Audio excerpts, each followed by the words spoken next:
We all have felt different at one point or another, whether it's not being invited to a party or being the last one chosen for a team in gym class.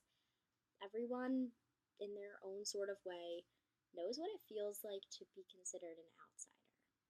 Now, if we're lucky, we usually can escape the awkward social scene that we feel an outsider in and then surround ourselves with people that are like minded or accept us.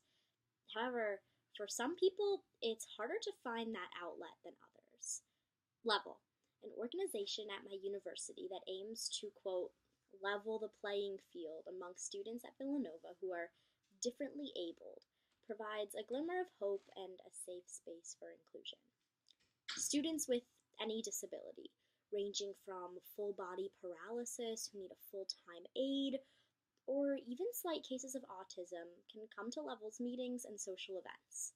We host disability panels, sporting events, social gatherings, and educational meetings.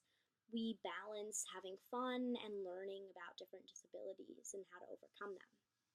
Our club has no application process, no interview, no GPA requirement, as many tough clubs to get around on campus do. We are considered a group of outsiders who believe in inclusion. So during my freshman year of college, right before final exams, I was at the gym and I broke my wrist on my dominant hand. I was unable to write, so I was actually sent to the Office of Disability Services myself to meet with a scribe who could help me write my final exams out for me, help me take notes in class, help me study, do anything that I really needed because of my injury. And while I was at the office, I met the nicest, most helpful man named Greg Hanna, who also runs the club level. There, I received the help that I needed for my exams.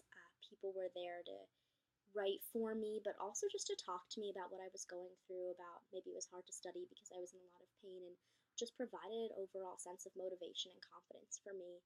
And then that made me, second semester of my freshman year, join the organization myself.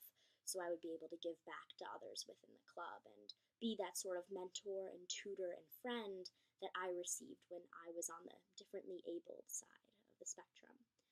And it was through that experience that I learned the way to confront cliques and selectivity and judgment. So often, especially in college, kids judge one another based on what they look like, what they do, who they associate themselves with. And people who are disabled, who are differently abled, who may look different, or who are in a wheelchair, or who have a brace, or a cast, or an aid that helps them perform certain basic tasks, they don't like to be treated as an incompetent baby. All they're really looking for is a friend. So tease them, joke with them, argue with them. Sometimes people don't like to confront these people with the same amount of teasing and jokingness as they would their normal friends because they feel like they'll offend them or that they need to be politically correct around them.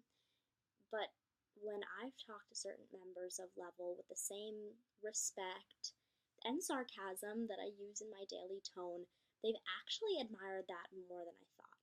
And it wasn't until I was in a position myself where I needed to ask for that help that I realized that it feels somewhat pathetic and self deprecating to always have to ask for help to perform a certain task, whether it's something simple like writing or walking or reaching for something. And luckily, when I was able to put myself in that perspective, because I had to be in that situation for a few months, I learned how hard it was, and I realized that after my cast came off, I could go back to doing what I needed to do. But for other members of the club, they're in that predicament forever. So luckily, Level provides the help, friendship, and support that everyone deserves and needs without anyone having to ask for it.